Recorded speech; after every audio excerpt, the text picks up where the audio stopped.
शिष्य प्रायः हम सब लोग संत महात्माओं से श्रवण करते भी रहते हैं, सुनते भी रहते हैं, और भगवान ने स्वयं भी बताया है कि हमारा आगमन तभी होता है जब धर्म को हानि होती है या धर्म की ग्लानि होती है।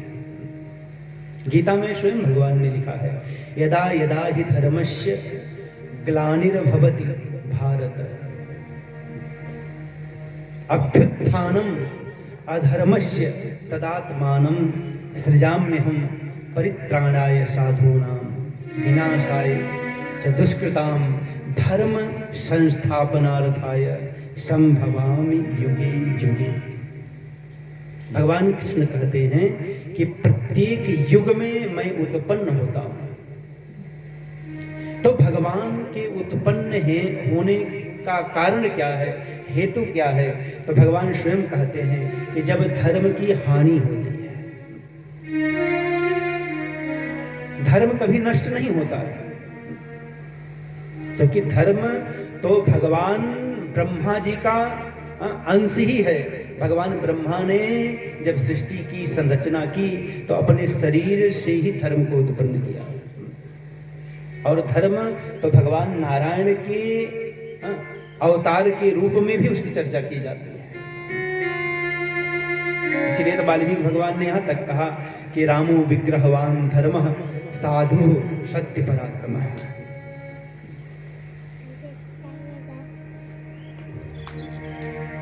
तो जब धर्म की हानि होती है तो उस धर्म को पुनः स्थापित करने के लिए भगवान श्री कृष्ण कन्हैया इस धरा पर अवतरित होते हैं। देखिए, ब्रह्म तो निर्गुण है, उसका कोई रूप नहीं है।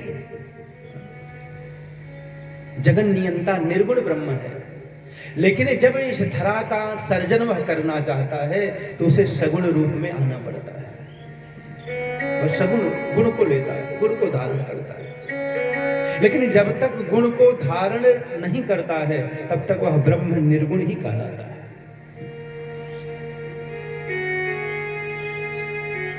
निर्गुण ब्रह्म का विवेचन गोस्वामी जी ने भी कहा है, किया है।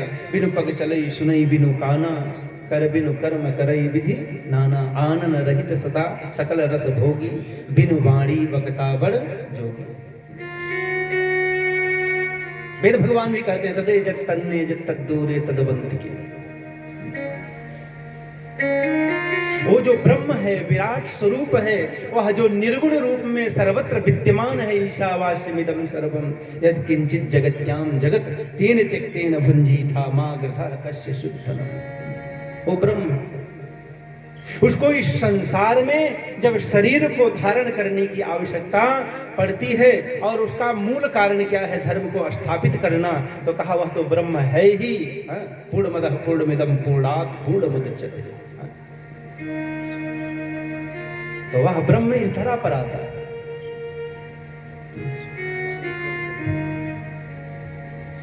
दोनों में अंतर केवल इतना है कि वह जो ब्रह्म है और सर्वव्यापक पूर्ण रूपेण निर्गुण ब्रह्म है, लेकिन यह जो ब्रह्म है वह किसी न किसी गुण में आता है।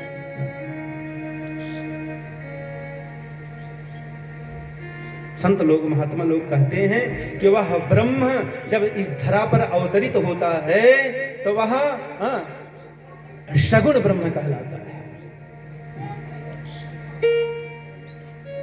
इसलिए आता है का धर्म को स्थापित कर। कल एक प्रश्न भी चल रहा था, हमारे आचार्य जी प्रश्न कर रहे थे, संजोग मिला नहीं आपके प्रश्न का उत्तर देने के लिए। कल की पंक्ति को ही लेकर के आपने कुछ ऐसा किया था, जो न तरई भव सागर नर समाज सपाई, शोकृत नंदक मंदमति आत्माहन गति जाए। आपका प्रश्न बड़ा ही सुंदर था कि गोस्वामी जी ने भी लिखा कि आत्माहन गति जाए, माने आत्माहन गति कैसे हो सकती है। आत्मा को तो गीता में कहा गया है कि नयनम छिन्दन्ति शस्त्राणि नयनम दहति पावकः न चैनम क्लेदयन्त्यापो न शोषयति मारुतः देहि नित्यम अबध्योयम। तो उसका वध नहीं किया जा सकता, न शस्त्र उसे काट सकता है, न अग्नि उसे जला सकती है, न वायु उसका शोषण कर सकता है, सोख सकता है। तो फिर क्यों कहते हैं आत्माहन गति को प्राप्त करता है जी।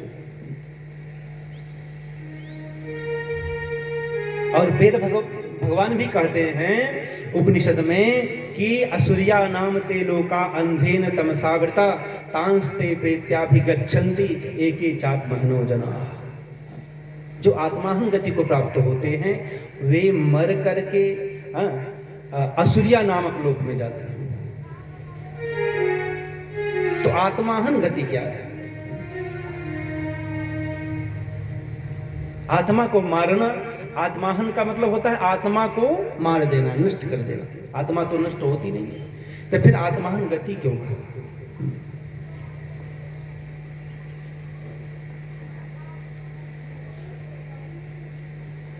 विचार करने योग्य प्रश्न है।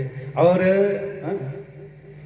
प्रसंग में मैं इसको आधार लेकर के आज चलूंगा, प्रयास करूंगा कि जहां तक हो सके इस पर प्रकाश डालने का।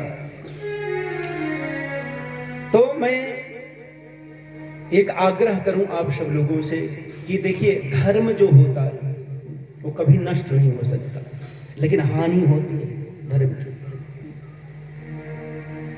गोस्वामी जी लिखते हैं ना, वहां ग्लानि कह रहे हैं गीता में, यहां कह रहे हैं कि जब जब होई धर्म कई हानि, बाढ़हि असुर अधम अभिमानी। बात थोड़ा ध्यान से समझिएगा, मानसकार की पंक्ति है। कहते हैं कि जब धर्म की हानि होती है तो कौन बढ़ने लगते हैं? असुर। असुर, असुर का मतलब असुरता, अधम का मतलब अधमता, अभिमानी का मतलब अभिमानता। हमारे यहाँ न्याय में जो यह शब्द जुड़ता है, जैसे गोचरता, विषयता, या ये सब शब्द जो है उस धर्म के ही बोधक होते हैं। जैसे मानवता, मानवता मानव के धर्म का बोधक होता है। मानव, फिर कहते हैं मानवता, आप में तो मानवता नाम की कोई चीज ही नहीं है, कोई वस्तु ही नहीं है। तो मानवता का तात्पर्य होता है मानव का धर्म ही कहलाता है मानवता। उसी को कहते हैं मनुष्यत्व। तो जो मानवता है या मनुष्यत्व धर्म है, वह धर्म जिसको हम धारण करते हैं, वेद व्यास जी महाराज लिखते हैं, धारणात् धर्मः इत्याहु धर्मो धारयते प्रजा। धर्म को धर्म इसलिए कहा गया कि हम उसको धारण करते हैं।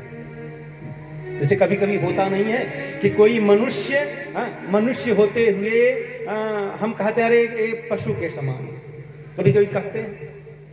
तो क्या मनुष्य पशु हो सकता है? क्योंकि पशु के पास तो पूंछ है, 4 पैर हैं, सींग है।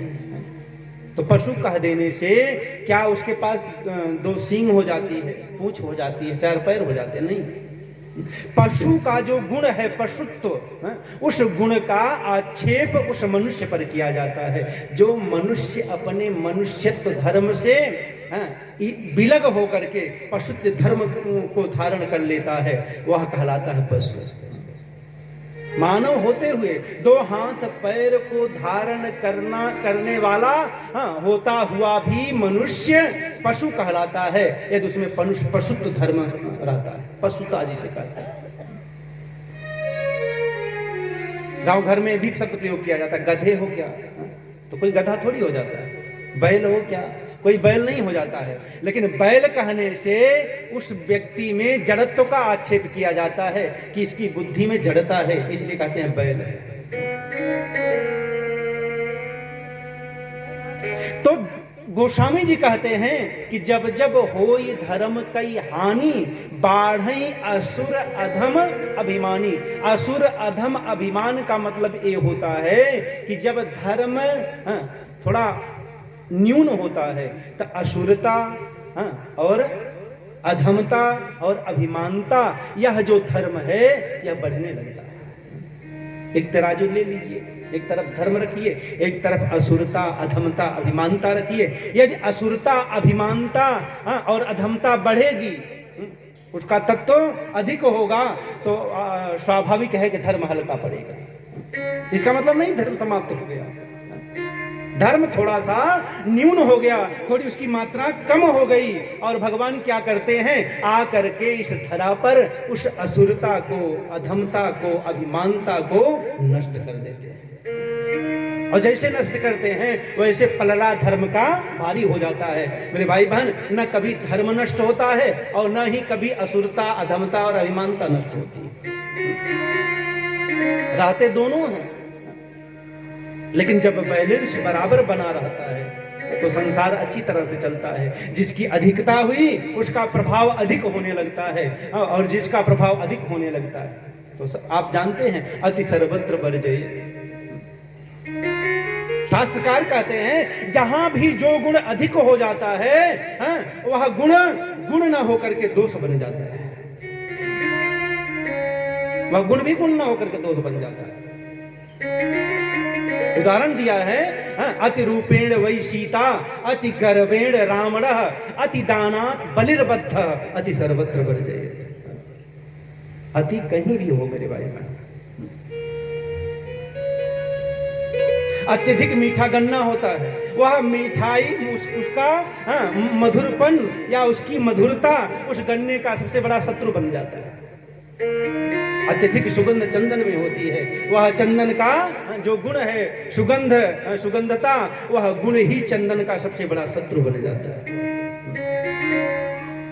तो अधिक जो भी हुआ, अत्यधिक गर्व के कारण रावण मारा गया।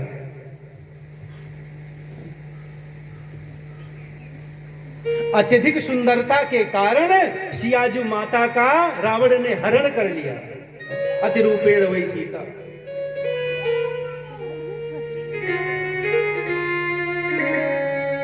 कथाएं आप लोग सुने होंगे। अत्यधिक दान देने के कारण बलि को भगवान ने बंदी बना दिया। अगर अति न करता, गुरु की बात न मानता, तो कभी बंदी न बनता। कोई भी तत्व जब वह अपने से अधिक होने लगता है तो वह गुण न होकर के वह दोष के रूप में परिणत हो जाता है। लेकिन जब बैलेंस बनाया रहता है, हाँ, इसलिए कहते हैं कि धर्म और अधर्म तो सब जगह रहते हैं। कोई भी ऐसा शरीर नहीं है कि जिसमें अच्छाई और बुराई न हो, दोनों रहते हैं। लेकिन जो बैलेंस बना करके चलता है संसार में, हाँ, वो उसका दिखाई नहीं पड़ता है, बैलेंस बना करके चलता है। जिसका एक न्यून हुआ, एक अधिक हुआ, तो उसका वह दिखने लगता है।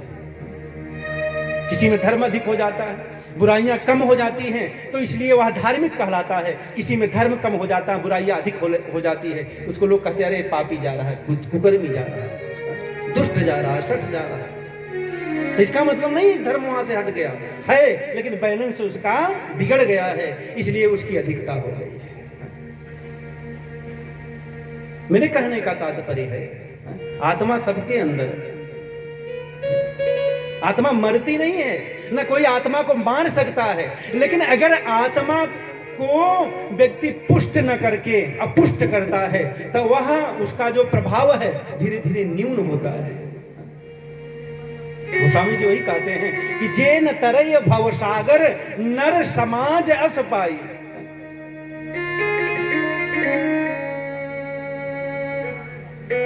कबीरदास जी कहते हैं, मानुष तन दुर्लभ अहि होई न बारंबार, जो तरु से पत्ता गिरे तो पुनः न लागे डार।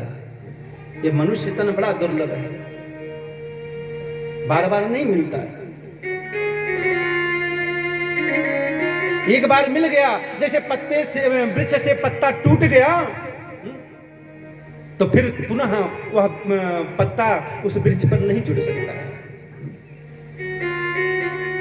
कभी करुणा करते हैं दयालु कृपालु, कबहू करि करुणा नर देहि, या मानव तन दे देते हैं। लेकिन एक बार यदि आप चूक गए तो ये समझ लीजिए कि फिर मानव तन मिलने वाला नहीं है, हमारा पतन होता है। मनुष्य ही ऐसा प्राणी है कि जो मध्य में, हाँ, ये गुण और दोष को स्थापित किए रहता है, समानता लेकर के आता है। मानो जीवन हमको समानता के रूप में मिला है। हम मनुष्य के रूप में इस धरा पर अवतरित होते हैं। हमारे गुण और दोष दोनों बराबर होते हैं, एक पल्ले पर पहले से लेकर के हम आते हैं। यदि दोष का भाग हम बढ़ा देते हैं तो हमारा पतन होने लगता है, अगर गुण का भाग हम बढ़ा देते हैं हमारा उत्थान होता है। लेकिन ध्यान दीजिएगा, उत्थान होगा तो हम देवलोक में जाएंगे। इसका मतलब ये नहीं हम मुक्त हो जाएंगे, वहां से भी छीणे पुण्य मर्त्यलोकम विसंति। पुण्य क्षीण होने पर फिर हम मृत्युलोक पे आते हैं। लेकिन वहां से पुण्य क्षीण होने के बाद जब मृत्युलोक में आएंगे तो फिर मनुष्य ही बनेंगे, फिर हमको अवसर मिलता है अपना बैलेंस बनाने के लिए। लेकिन जब हम पतन को प्राप्त होते हैं, मनुष्य योनि से हमको पशु पक्षी कीट पतंगे की योनि मिलती है, हम अपने गुणों को एकदम नष्ट कर देते हैं, तो फिर मानव तन इतनी आसानी से नहीं मिलता। 84 लाख योनियों को भ्रमण करते करते फिर जाकर के हमको मनुष्य का तन मिलता है, फिर यह अवसर प्राप्त होता है। तो मनुष्य शरीर को प्राप्त करके जो अपने को ऊपर नहीं उठाता है वह अपने आत्मा को मारता है। क्योंकि पशु पक्षी कीट पतंग योनियों को प्राप्त किया हुआ जीव, आप देख सकते हैं उनकी क्या गति होती है। गोस्वामी जी कहते हैं कि उनकी गति आत्माहन होती है, वो अंधकार में जीते हैं, उनको प्रकाश नहीं मिल सकता है, उनको ज्ञान नहीं मिल सकता है, और वे ऐसे लोक में मर करके भी जाते हैं कि जहां एकदम अंधकार ही रहता है। और ऐसे लोक में रहते हैं, ऐसे योनि में, वहां अंधकार ही रहता है, ज्ञान कहीं नहीं रहता है।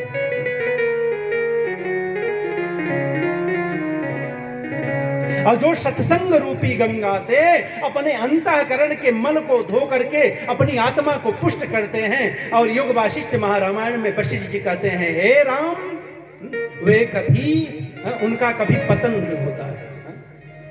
योष्णातः शीत शीतया साधु संगति गंगया। जो साधु संगत रूपी गंगा में स्नान कर लेते हैं, वशिष्ठ जी महाराज कहते हैं कि हे राम, वे कभी भी पतनता को नहीं प्राप्त करते, उनका कभी पतन हो ही नहीं सकता, उनकी आत्मा कभी न्यून हो ही नहीं सकती है, उनकी आत्मा कभी हीन हो ही नहीं सकती है, वे संतुष्ट होते हैं। तो साधु संगति गंगा से जो स्नान कर लेता है, योग वासिष्ठ महारामायण में वशिष्ठ जी महाराज कहते हैं कि वे लोग धर्म का पालन करने के कारण, धर्म को धारण करने के कारण, धर्म के अनुसार चलने के कारण उनकी ऊर्ध्व गति होती है, और जिनकी ऊर्ध्व गति होती है वे देवलोक को जाते हैं, और फिर उनको अवसर मिलता है मानव जीवन का, मनुष्य बनने का।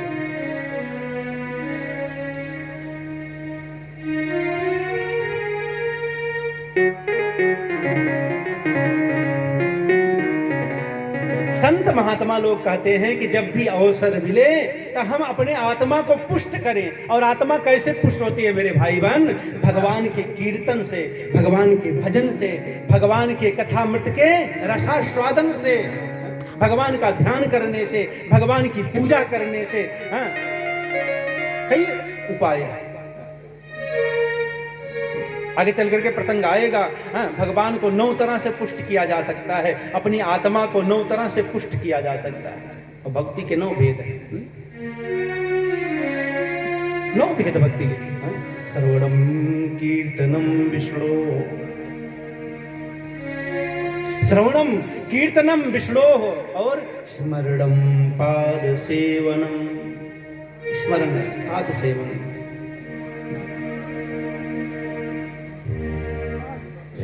इतना ही नहीं, अर्चनम वंदनम दास्यम सख्यम आत्मनिवेदनम। गोस्वामी जी कहते हैं, प्रथम भगति संतन कर संगा, दूसर रति मम कथा प्रसंगा, गुरुपद पंकज सेवा, तीसरी भगति अमान, चौथी भगति मम गुणगन, करई कपट तज तज गान। मंत्र जाप मम दृढ़ विश्वासा, पंचम भजन शोभेद प्रकाशा, छठदम शील विरति बहु कर्मा, निरत निरंतर सज्जन धर्मा, सातहु मोहिमय सम जग देखा, मोते अधिक संत करे लेखा। अब 8वां यथा लाभ संतोषा, सपने हो नहीं देखहि पर दोषा, 9वां सरल सब सन छलहीना, मम भरोस हिय हरस न जीना। देखिए, आत्मा को भक्ति के जल से ही पुष्ट किया जा सकता है।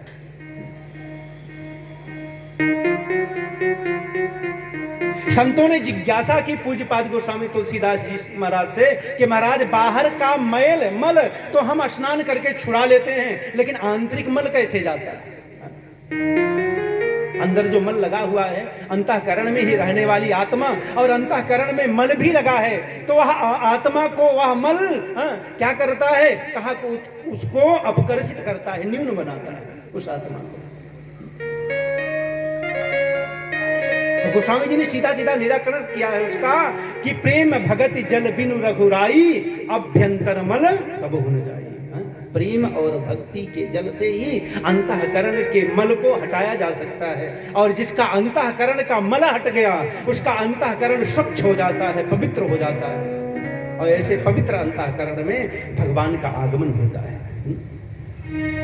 जिसने इस तरह का प्रयास नहीं किया वह आत्मा हनगत गति को प्राप्त होता है, और जिसने प्रयास किया मेरे भाई बहन, उस आत्मा को ईश्वर के साथ जिसने जोड़ दिया वह मुक्ति को प्राप्त होता है।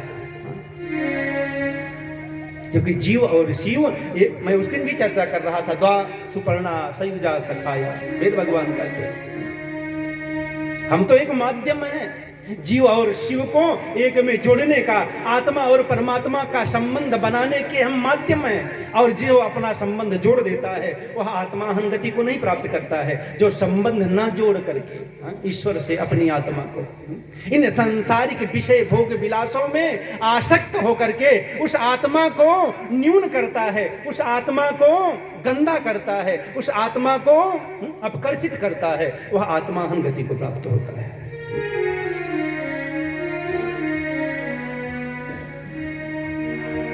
उसके लिए भगवान नहीं आते। जो अपने आत्मा को भगवान से जोड़ने का प्रयास करता है, यदि उसके मार्ग में कोई बाधाएं आती हैं, कोई विघ्न आता है, तो भगवान उसी की रक्षा करने के लिए, उसी का पालन करने के लिए भगवान इस धरा पर अवतरित होते हैं। आत्मा को परमात्मा से जोड़ना ही धर्म कहलाता है। ऐसे धर्म के मार्ग में कोई भी हानि होती है अथवा धर्म का पालन करने वाले के मन में ग्लानि होती है, तो भगवान कहते हैं यदा यदा हि धर्मस्य ग्लानिर्भवति भारत अभ्युत्थानम् अधर्मस्य तदात्मानं सृजाम्यहम् परित्राणाय साधूनां विनाशाय च दुष्कृतां धर्म संस्थापनार्थाय संभवामि युगे युगे। मैं युग युग में उत्पन्न होता हूं।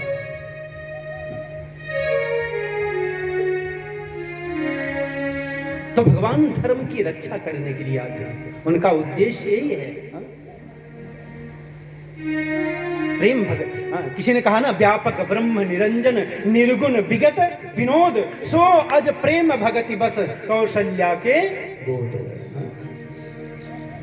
मेरे भाई बहन, जो प्रेम और भक्ति हमारे अंतःकरण में विराजमान है, उसी प्रेम और भक्ति के कारण ही भगवान गोविंद का, नारायण का, कृष्ण कन्हैया का, राम का, शिव का, जो भी आपके आराध्य देव हों, उनका यहाँ इस धरा पर आविर्भाव होता है, प्रागट्य होता है।